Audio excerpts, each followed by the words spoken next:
Hey guys, it's chapter 14, Two Societies at War from 1861 to 1865. We'll start by looking at secession. We'll look at several battles. We're going to be going back and forth.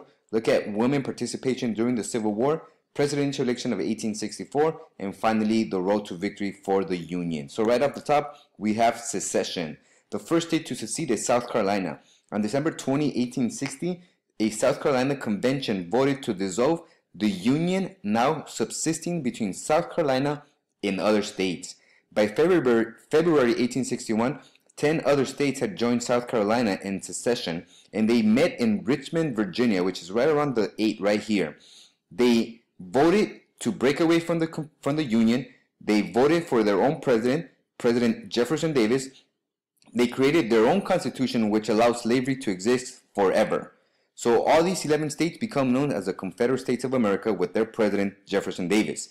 The northern president was President James Buchanan.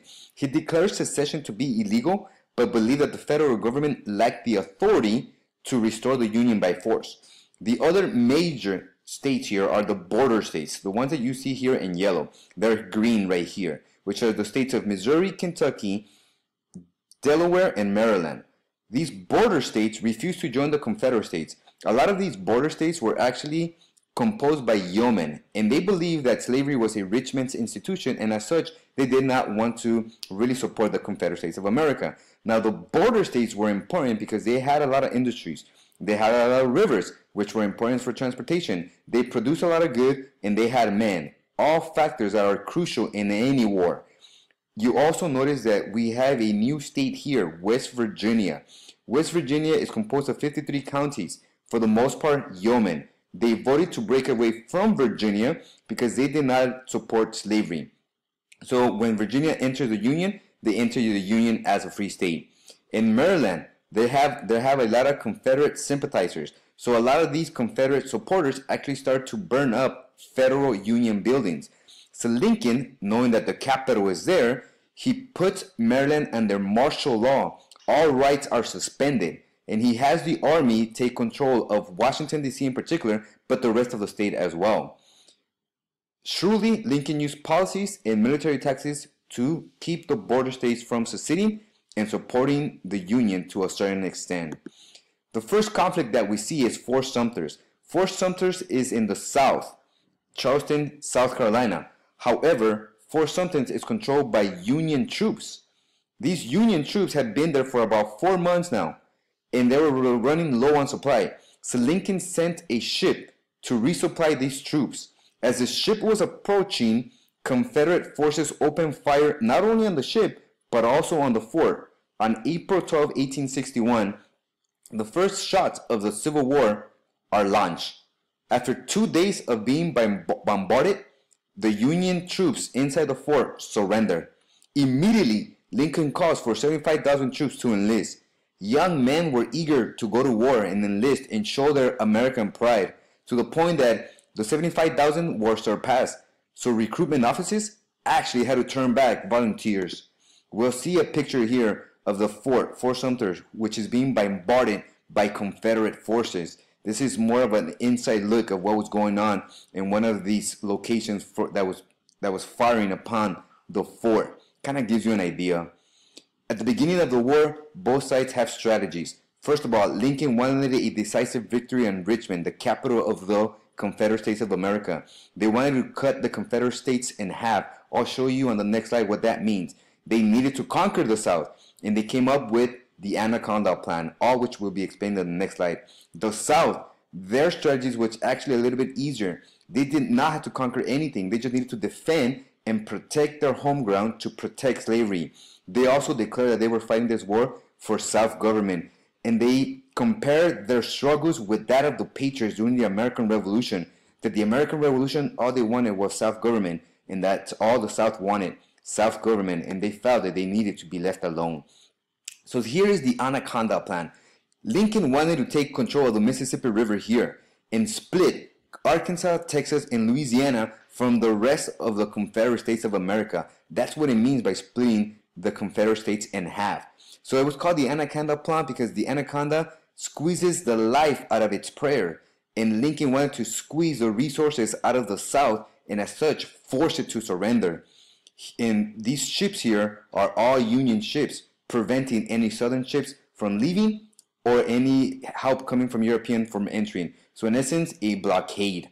And here's a sketch that shows you a little bit of the Anaconda plan. Again, it squeezes the life out of its prayer, and that's what Lincoln wanted to do, squeeze the resources out of the South. Both sides have advantages at the beginning of the war. The North, you have 2/3 of the country's population that live in the North. 2/3 of the railroads that had been laid in the North. The North had a lot of industries. They had great resources, and they had a strong economy. The South, I cannot explain the importance of a home field advantage. It was monumental for the South to defend themselves. They had experienced general. They had a driving economy based on cotton, and Britain continued to buy a lot of the South's cotton. So the South believed that since cotton was driving the British economy, that the British would come to the Southern's aid to support their economy and support the South. Unfortunately, that European aid never came. Another major advantage that the South had was that the civilians were willing to fight to protect their home, to protect their crops, to protect their slaves. So that was a huge advantage that the South had. The first actual battle is the Battle of Bull Run. It takes place on July 16, 1861. So a couple months after Fort Sumter's. Lincoln wanted a decisive victory on Richmond, Virginia, which is down here. That's the capital of the Confederates. Washington, D.C., the capital of the Union. So Lincoln sent Union General Irwin Maldell with a 30,000 army to try to take over Richmond, Virginia. On their march south, they were actually met with 20,000 Confederate forces led by Confederate General Burgoyne. This shows you a little picture here. This is where the Confederates are taking hold. This is where the Union is taking hold, and they're both attacking. The beginning of the battle, it went in favor of the Union, actually. However, immediately, we have another general, Stonewall Jackson, from the Confederate, who takes control of the Confederate forces, and they push the Union forces back, forcing them to retreat back into Washington, D.C. The battle proved the Confederates' willingness to fight, and it became evident after this battle that the war was going to be lengthy and that it was going to be bloody. This is Battle of Bull Run, July 21st, 1861. About a year later, the Confederates, the South, launches the first draft laws. First draft laws in U.S. history on April 1862. And this is what the Southern conscription, which is draft law, means. It required for current soldiers to stay there until the war ends. It asked for all men between the ages of 18 to 35 to serve for 3 years. But here are some caveats. It exempted every one white man for every 20 slaves that he had. So if a white man had 4 sons and he owned 100 slaves, none of his sons nor the slave master was required to enter the war. Other rich people were able to hire subs for them. Instead of a Confederate wealthy man going to go to war, he could hire a yeoman to go to war for $300. So unfortunately, since the yeomen were unable to escape the war, they were doomed to go to war. And as such, they have this motto that the American Civil War was a rich man's war, but a poor man's fight. The North launches its own draft nearly a year after the South did. To encourage enlistments, the North paid $600 per year to every volunteer that joined. Also, there was exceptions. If you were in the North and you were wealthy, you were able to pay $300 to avoid being drafted, or you could pay a sub to go and fight on your behalf. The Irish and the German immigrants that were here, they refused to enlist because they said, this is not our war, this is the war of the Americans. Along with them and other Americans who did not like that this war was being fought in part to end slavery, they launched riots in New York City. So this is the New York City riots of July 1863. Many people in the North attacked Republicans. Republicans were known for trying to end slavery. They also attacked policemen. They lynched African Americans, and hundreds of African Americans in the North were forced to flee their own homes. And unfortunately, this is a really sad situation here. This mob also burned out an African American orphanage. So some of these African Americans, they had lost their parents to racism, and now some of them lost their own lives. The next major battle that we're going to be talking about, and this is huge, probably the most important battle in the first part of the American Civil War. The Battle of Antietam takes place on September 17, 1862. So right off the top, here again, we see Virginia. Up north, we see Maryland. So this is Robert E. Lee going from Bull Run, entering Maryland. And if you recall, all the Confederate needed to do was to defend their territory. But now Lee wanted to invade the north.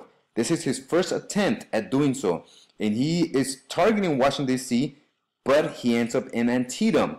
So he believed that a Confederate victory on Union soil would convince Britain and France to aid the South.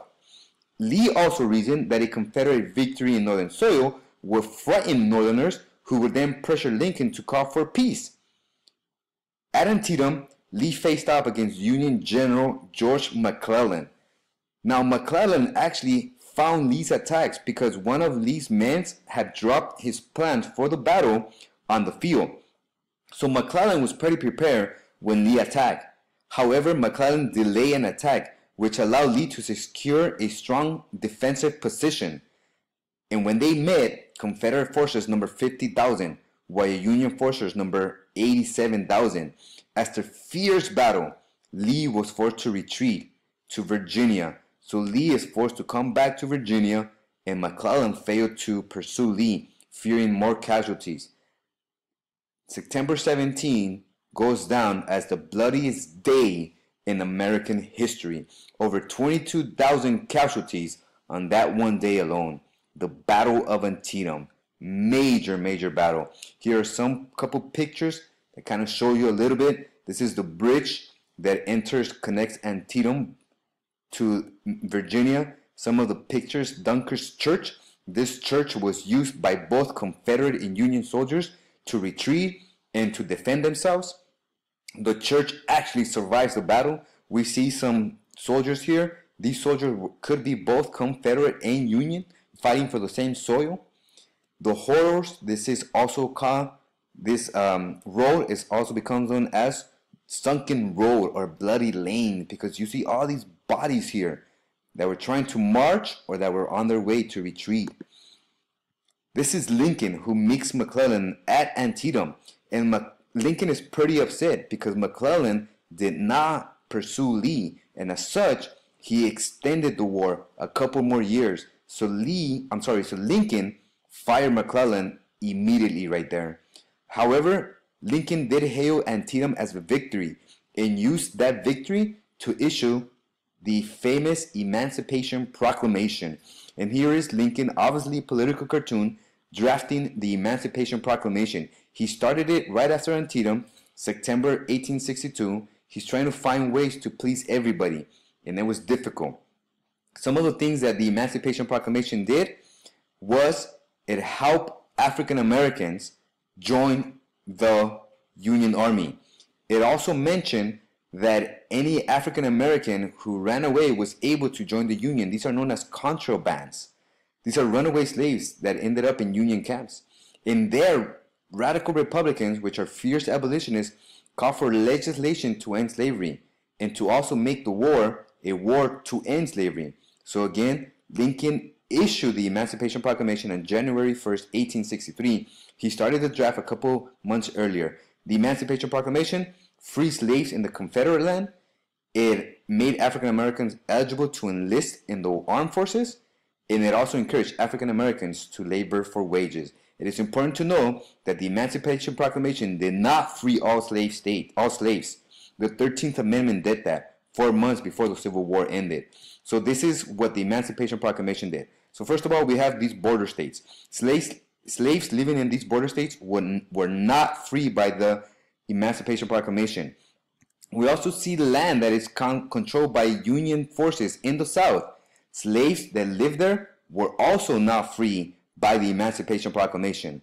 It was only slaves that lived in the land that was controlled by the Confederate States of America. That's the only slaves that were free.